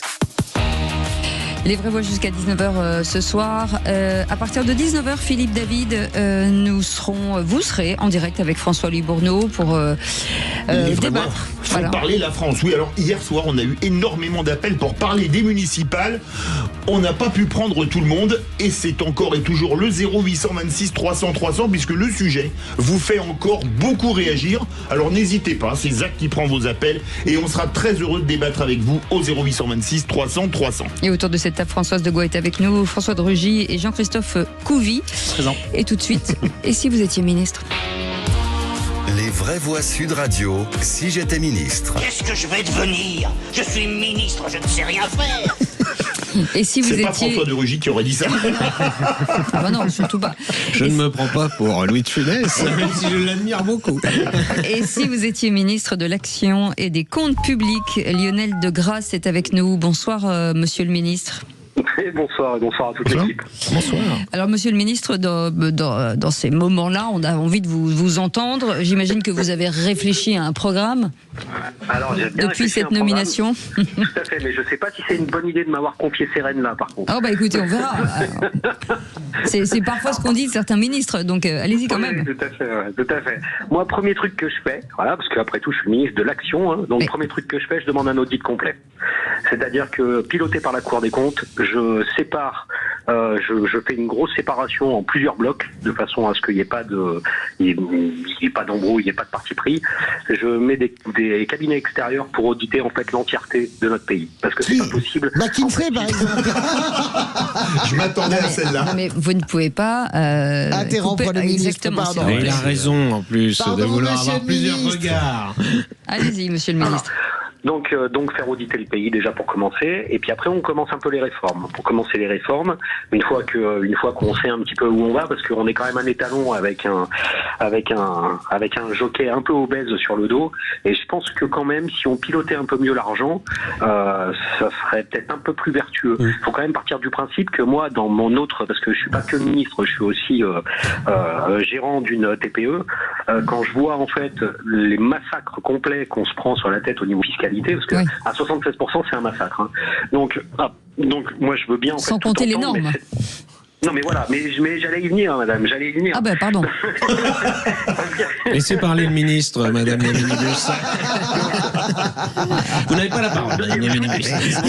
Excusez-moi, je suis quand même préfète. C'est ça. Donc deuxième shoot, effectivement, c'est les normes, avec une pause pendant 2 ans des normes. Je veux plus une nouvelle norme sur le marché qui arrive comme ça pour rien. Donc on fait une pause de 2 ans. Pendant ce temps-là, on regarde en fait toute leur efficacité, leur efficience. Est-ce que ça apporte du plus ou du moins par rapport à tous nos partenaires qu'on a autour, parce qu'on peut pas être le plus vertueux du monde dans un environnement en fait mondialisé idée, où au final, concrètement, on se retrouve avec des normes extrêmement contraignantes, comme par exemple, ne serait-ce que sur l'agriculture, où on se retrouve avec des normes très dures, et nos voisins exportent des produits avec des normes moindres, et ils les importent dans notre pays pour pouvoir les vendre. Et ça a juste aucun sens. Donc, révision totale, avec comme règle une nouvelle norme, 3 supprimés. Comme ça, au moins, ça va calmer le jeu, ça va rester un petit peu le truc. Et puis après, on s'en prend au social avec. On s'en prend au socialiste. Encore un. Non, mais vous m'avez nommé. Non, mais attendez, vous m'avez nommé ministre. Je vous taquine. Voilà. Donc, on fait en fait un pôle commun RSA, APL, de façon à avoir un guichet unique. Une allocation unique. Une allocation unique, et justement pour pouvoir simplifier avec contrôle ciblé, parce qu'on peut non plus se faire piller dans tous les sens.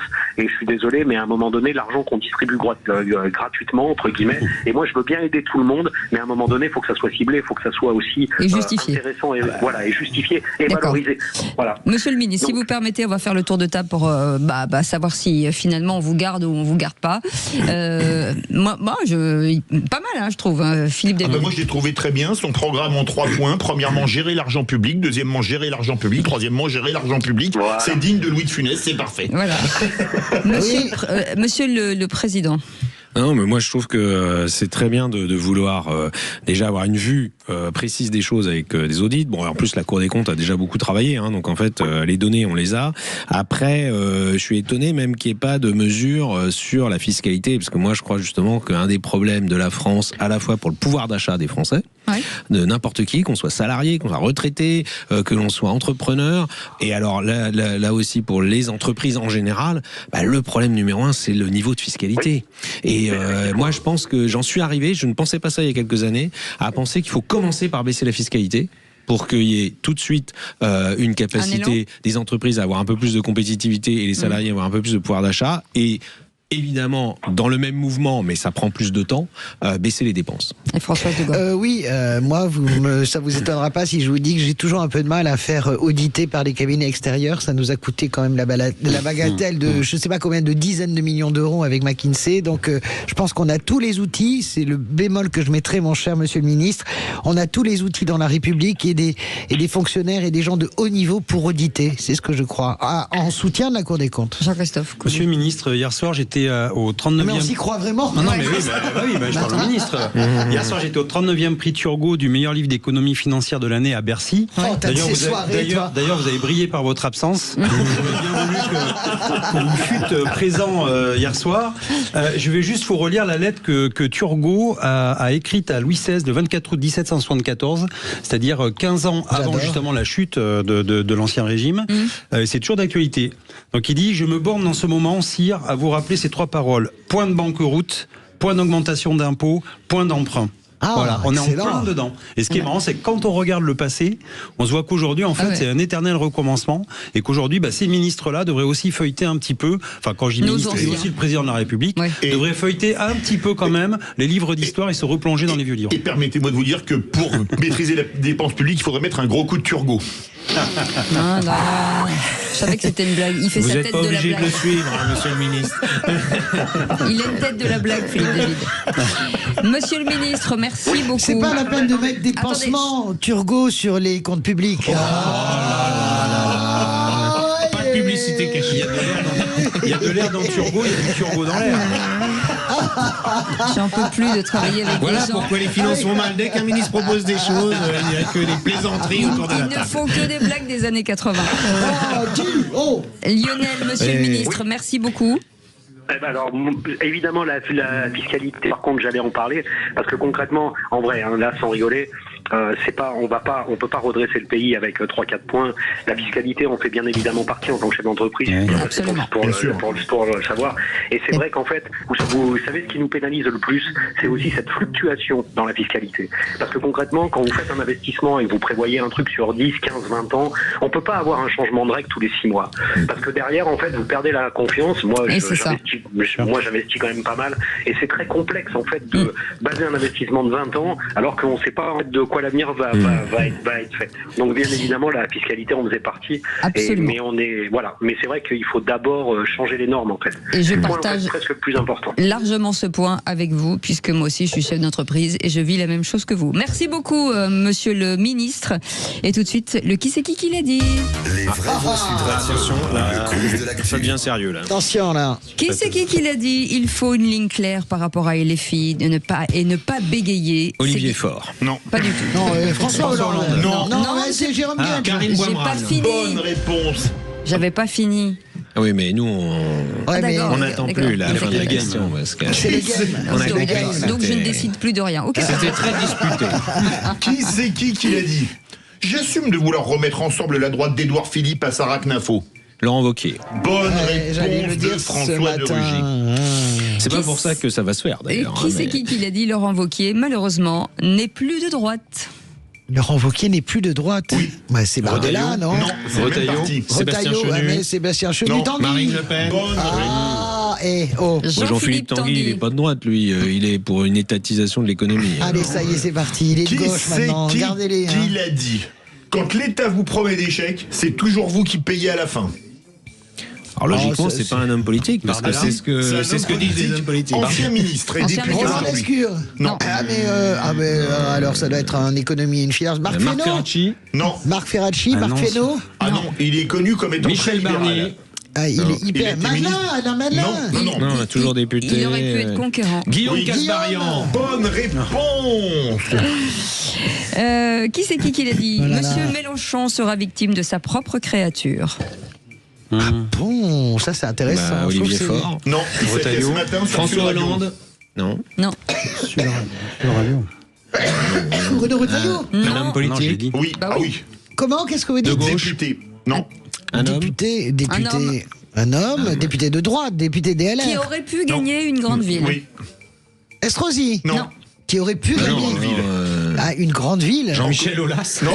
Une très Plus grande grande ville. que Ah, Jean-Michel. mais c'est Bournazel. Non. À Marseille, comment Bah, ça s'appelle Rachida Dati, non. Non, Marseille. Mais comment ça, Vassal? Alizio. Franck Bonne Alizio. réponse, Franck Alizio. Moi j'avais la ville. On est Et François de lamentable. Rugy avait le nom. Franck Alizio. On est lamentable. C'est la Non, mais dernière. On peut pas faire On une peut toute pas petite du tout. dernière. Allez, une dernière. On partage les points, François. regardez. C'est de gauche, Qui ça, de c'est qui l'a partager. dit sur une Il est candidature pas de comme gauche, lui. Renaissance et LR à la présidentielle? Manifestement, on ne partage pas tout. Bruno Retailleau. Non. Non. Bah, Gabriel Une femme. Attal.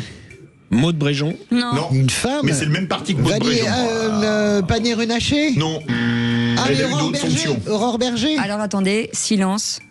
Elle a été Premier ministre. Elisabeth Borne. Voilà, c'est collégial. Oui, mais il a gagné, ça m'énerve. Voilà. On Bah en est- écoutez, 5 points pour François de Rugy, 2 points pour Françoise Decoy il m'a eu. et 1 point pour Jean-Christophe Couvi. Bravo. La dernière J'ai sauvé réponse l'honneur. étant collégiale et mixte. Bon, tu bah, l'as j'ai plus de points que sur mon permis. Ouais. Donc, c'est- Pas bien ça. Vous avez moins de 5 points?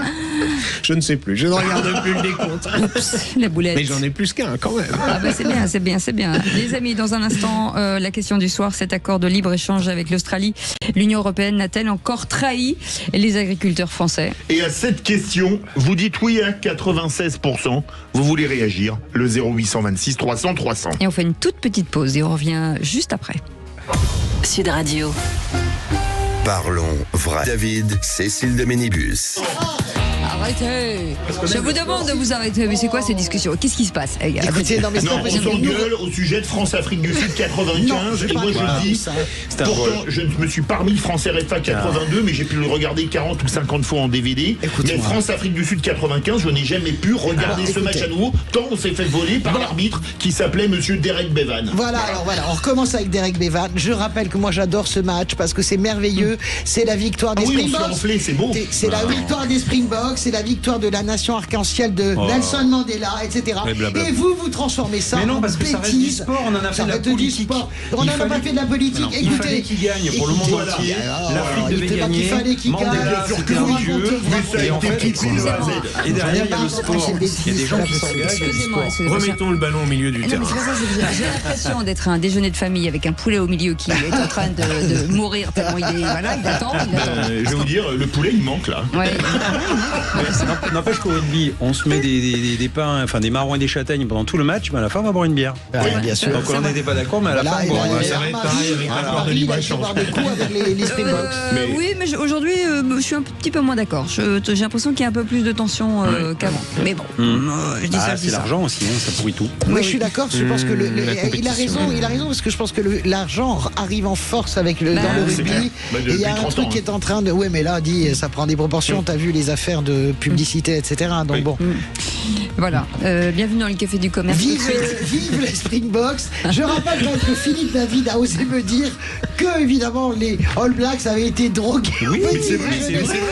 En finale, oui. Bien sûr. Quand on vous dit que les bistrots doivent être inscrits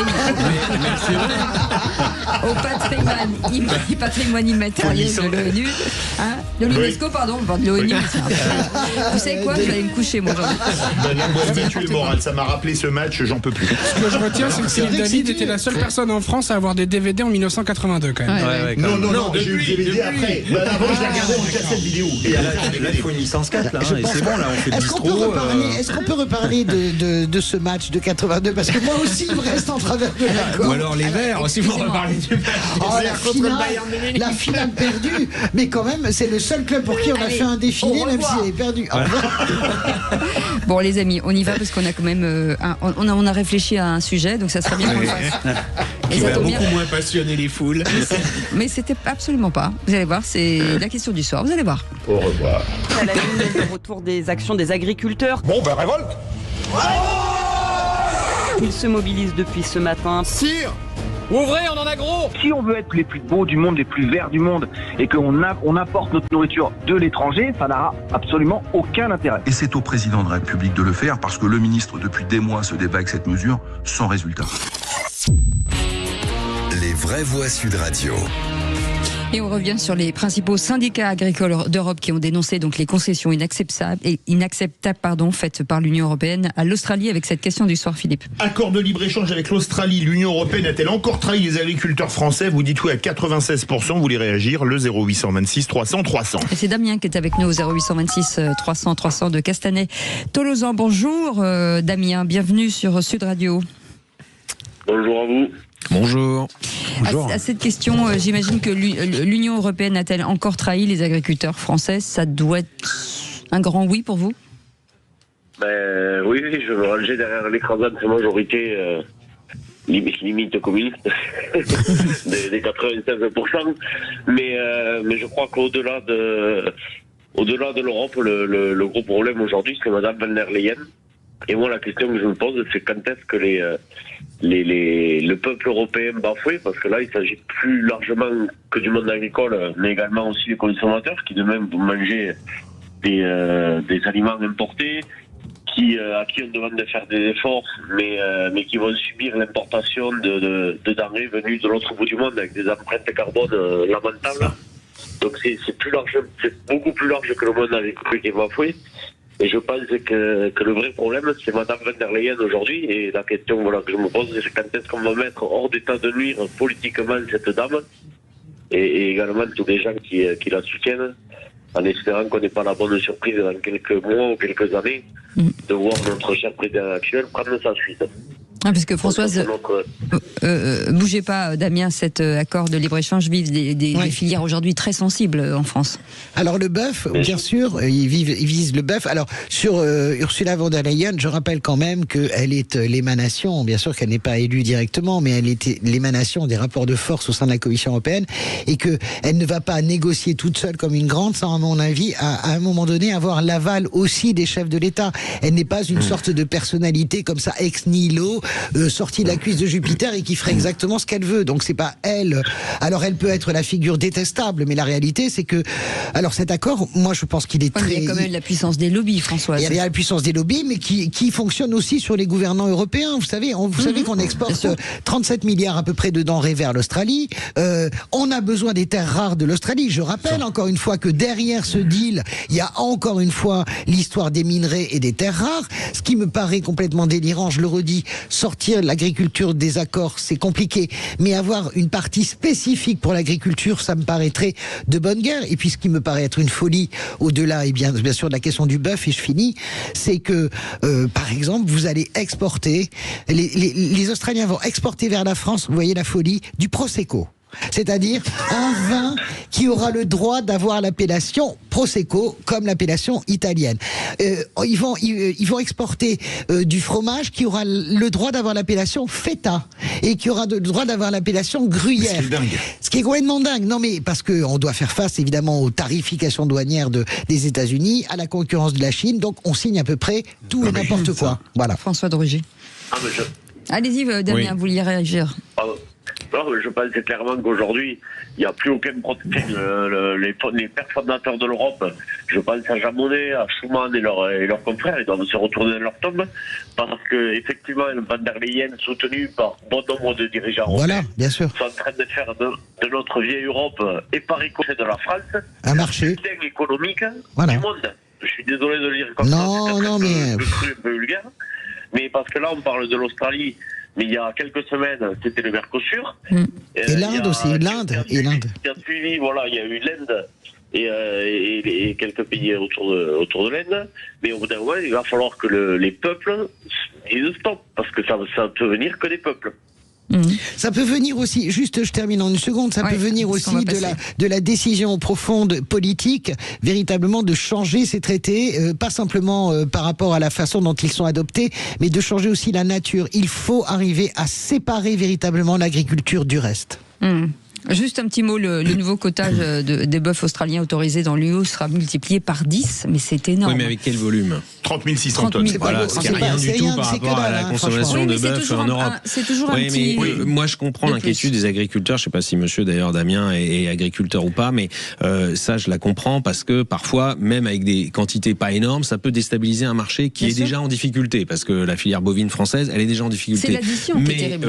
Attention, si on commence à dire qu'on ne met plus du tout l'agriculture dans les accords commerciaux, ça veut dire que l'exportation de nos produits agricoles que le monde entier en général nous envie, notamment évidemment la filière de viticole, les vins, mais aussi certains fromages, mais aussi certaines viandes, on ne pourrait pas les exporter, ce qui serait quand même une bêtise sans nom. François, j'ai pas dit les sortir, j'ai dit vraiment les traiter véritablement à part. On ne peut pas échanger des bagnoles contre l'agriculture. Ok, mais en revanche, moi je veux pas non plus laisser dire, moi von der Leyen, c'est pas ma tasse de thé, donc c'est pas mon problème. Mais en revanche, on peut pas laisser dire que si on fait ça, ça va être la mort économique de la France et de l'Europe, alors que la situation d'aujourd'hui, c'est pas un fantasme pendant 10 ans, c'est que nous sommes sous la menace de la Chine et l'imprévisibilité des Américains qui nous collent des taxes. Et donc chercher des alliances avec l'Amérique du Sud, avec l'Inde, avec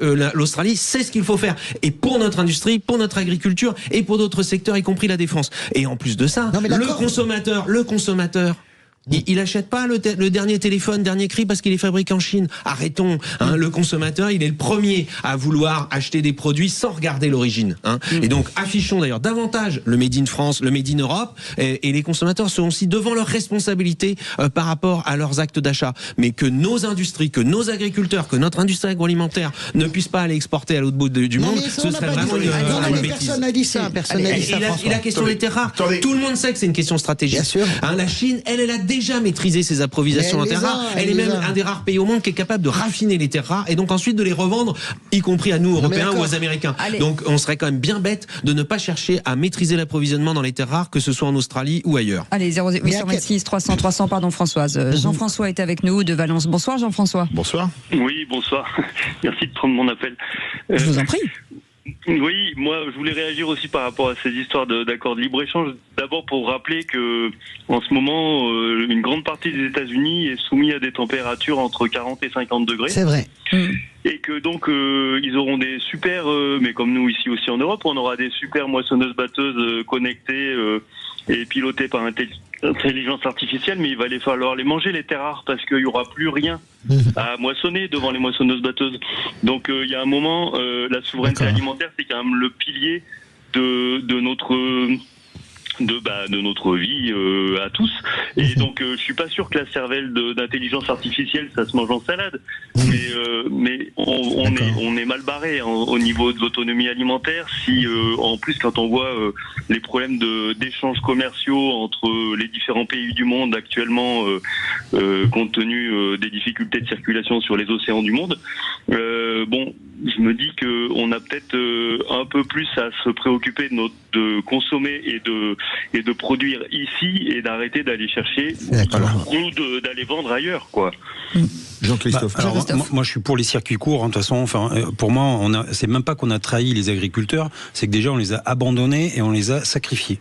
Mais depuis longtemps. Il y a quand même la politique agricole commune. Mais on peut pas laisser dire que l'Europe laisse tomber l'agriculture. C'est la première politique européenne. C'est la première bénéficiaire en Europe. Excusez-moi. Non, mais pas française. C'est l'Europe, mais c'est pas la France. À un moment donné, moi, je non, mais il faut aussi regarder un petit peu. Faut regarder un petit peu les citoyens. Allez parler aux agriculteurs, puisque vous êtes si sûr de vous que moi je leur parle tout le temps. Allez parler aux agriculteurs, vous allez voir que les mecs ils rament. Après, franchement, moi quand je vois qu'on nous gonfle à rouler à 50 km/h sur le périph', qu'on a un maire qui arrive, j'ai vu ces jours de fête de Jacques Tati là, avec son vélo qui part de Stalingrad. Le sujet, c'est qu'en fait, on nous demande de faire des efforts sur l'écologie et que de l'autre côté, on sacrifie pour avoir des terres rares. Donc on va les chercher 20 000 km. Mais quel rapport avec Emmanuel Grégoire? Non, mais c'est parce qu'on est toujours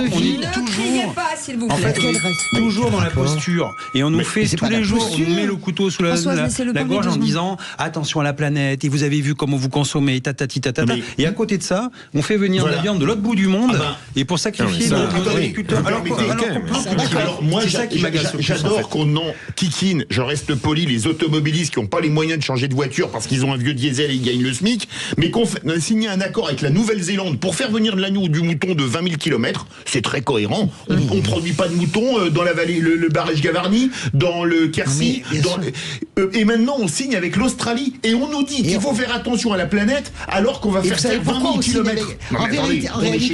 En réalité, on signe avec l'Australie essentiellement pour les terres rares, ce que nous disions tout à l'heure, et on signe avec l'Australie. Et ça, je finis sur la mais j'ai défense. Pas beaucoup parlé par rapport à vous. Sur la défense. Sur ce débat. Non, mais alors, sur la défense, permettez-moi de c'est ça ou la Chine. Attendez, excusez-moi, je ne vais pas parler de la Chine, mais je vais juste dire une chose. J'ai un petit souvenir d'un contrat de sous-marin avec l'Australie. Oui, bien sûr, et donc, moi, des gens qui nous ont enflés de cette manière, j'ai pas tellement envie de leur faire confiance. Mais c'est que mon point de vue. Non, mais ça y est, c'est pour ça qu'on est en train de réparer cette chose-là. Mais vous savez, l'accord de libre-échange avec l'Inde égale aussi les 113 Rafales. Vous comprenez ce que je veux dire? On avait signé avant. Mais non, c'est pas vrai. C'est des accords qui sont en négociation depuis des années. La signature finale. Non, c'était avant. Allez. Merci Damien. Mais c'est comme les blagues droguées. Merci. Jean-François, les amis, dans un instant, la petite phrase du jour. Franck Alizio, député RN des Bouches-du-Rhône, était l'invité politique ce matin de Sud Radio entre 8h15. On l'écoute dans un instant, tout de suite. Sud Radio. Ne parlez pas comme ça, vous êtes dingue. On a de ces consignes, on le dit, chef. Oui. Cécile vient de nous dire, il reste 3 minutes, il faut tout péter. Donc voilà chef, si on casse tout, hein. Voilà. Chef. Mais je veux dire. Et après, elle va nous dire, je vous demande de vous arrêter. Oui, vous parlez trop. C'est le côté ambivalent de la minibus, elle est comme ça. C'est un peu baladure avec elle. Françoise Debois est avec nous, François Drougy, Jean-Christophe Couvi, Philippe David, bien entendu. Avec cette petite phrase du jour, Franck Alizio, député Rassemblement National des Bouches-du-Rhône, était l'invité ce matin. L'invité politique de Sud Radio à 8h15. Écoutez. Les vraies voix Sud Radio. La droite traditionnelle d'où vous venez a trahi, vous dites ? Malheureusement, oui, évidemment. Elle a trahi les électeurs et c'est pour ça que les électeurs partent de plus en plus. Et là, c'est terminé. Vous l'avez vu à Nice, mais même à Marseille, les 40%, évidemment que c'est pour une bonne partie des électeurs LR. La majorité des électeurs de Nicolas Sarkozy qui ont voté pour Nicolas Sarkozy au premier tour en 2007, je le dis toujours, ont dû voter pour moi lors des élections à Marseille et pour nous en général au municipal de partout en France. Oui, c'est vrai. En fait, ça fait un peu mal. Non, je prends la balle au bon parce qu'on n'a pas beaucoup de... Non, mais ça, j'en parlais avec notre ami Frédéric Dabi, qui est vraiment un magnifique sondeur, et on parlait de ça justement ce matin. Nous étions en débat sur une télé, et il a parlé de ça, et il m'a montré, effectivement, c'est incroyable comment le Rassemblement National, à Marseille, c'est très... totalement remplacé l'électorat, les Républicains, ou quasiment. C'est incroyable. C'est une vraiment. Ils ont quasiment... gagné des mairies d'arrondissement d'ailleurs. Non, mais c'est quasiment un copier-coller, c'est ce que je. Mais voulais ça dire. dépend des territoires. Ça, c'est vraiment. Je veux dire à l'échelle de la France. C'est impossible de le faire à l'échelle de la France, mais en tout cas, Frédéric, je parle sous son contrôle, me disait ça ce matin. C'est quasiment une substitution à 80% à Marseille. Non, mais c'est clair qu'on en a débattu ensemble lundi matin avec Patrick Roger. Le score de Martine Vassal, qui est divisé par 2 entre les 2 tours. Sachant qu'entre 2020 et 2026, il est plus que divisé par 2. Oui, là c'est pourtant par la période des soldes, c'est un peu bizarre. Mais c'est une candidature de témoignage. C'était même pas la peine de la laisser. Alors si elle voulait garder son poste à la communauté d'agglomération, probablement. Elle est présidente de la métropole ex-Marseille, qui a un énorme établissement de coopération. Apparemment, elle ne sera pas candidate. Elle ne sera pas candidate, exactement. Mais cette candidature de témoignage, finir avec LR à 6% dans la 2e ville de France, désolé de le dire, mais c'est pas une veste là pour reparler de Martine Tondelier, c'est une véritable houppelande. Je me demande, peut-être, mais je me demande dans quelle mesure Martine Vassal n'a pas eu aussi la consigne des Républicains. Ah, mais si, elle a eu de rester. Non, mais de rester pour Bien ne sûr. pas donner le sentiment qu'elle laisse la porte ouverte au Rassemblement national. Vous avez vu qu'à Toulon, les Républicains, ils ont été remarquables. Laure Lavalette termine premier tour à 42%, elle doit gagner. José Massy est à 30%. Non, elle devait pas gagner. Est à 30%. Elle ne gagne. Si elle n'aurait pas gagné, elle aurait gagné si Michel Bonus, le sénateur LR, s'était maintenu. Dans la minute, Michel Bonus s'est désisté. Donc je pense qu'il y avait une consigne de LR aussi pour ne pas favoriser le passage du RN, parce qu'évidemment il y a la présidentielle la semaine prochaine. En revanche, moi je pense quand même que sur ce que dit Franck Alizio, cette thématique toujours de la trahison en ça, politique, débile, ça, ils ont trahi. Alors à gauche, les gens de gauche adorent dire que le voisin a trahi, que ceci, voilà. Mais il faut quand même arrêter avec ça. C'est simplement aussi qu'à un moment donné, les électeurs, et c'est bien normal, ils évoluent avec le temps, ils changent. D'ailleurs, s'ils changeaient pas, il y aurait jamais d'alternance. Je veux dire. Mais Alizio vient de l'UMP, il faut quand même le dire. Alizio sachant vient que, oui, tout à fait, il le dit d'ailleurs. Mais dans d'autres villes, le RN a fait des faibles scores. Dans des villes où pourtant il avait Lyon, au hasard. Strasbourg, Par exemple, Toulouse, je Paris. peux vous donner un exemple à Orléans, par exemple, aux européennes. À Orléans, le RN fait 18 ou 19%, et sa candidate, qui pourtant avait commencé à être un peu connue, fait 7,5%. Donc vous voyez que il n'y a pas aussi cette espèce de mouvement général, en tout cas aux élections locales. En revanche, aux élections nationales l'année prochaine, on verra bien. Merci beaucoup. Merci beaucoup François de Rugy, merci Françoise de Goua, merci beaucoup Jean-Christophe Couvi. Dans un instant, Philippe David avec François-Louis Bourneau. Les vraies voix font parler la France. Vous voulez beaucoup réagir sur les municipales. On attend vos appels. C'est Zach qui les prendra au 0826 300 300. Moi, je vais me boire un café parce que Françoise de Goua qui me reparle de France-Afrique du Sud 95 et France 80. C'est pire que les municipales. C'est pire que tout ce que vous voulez. C'est parti. Merci beaucoup Maxime, merci beaucoup Zach, merci beaucoup Antoine, Antonin, François-Louis que vous retrouvez dans un instant. Et puis vous connaissez France-Afrique du Sud. le risque invisible des devises sur votre épargne. Et ben Thomas Binet vous explique tout dans les incontournables de l'argent. Et moi je vous retrouve demain à partir de 17h avec Philippe David. Salut. Trade République, la banque pour mieux dépenser, épargner et investir présente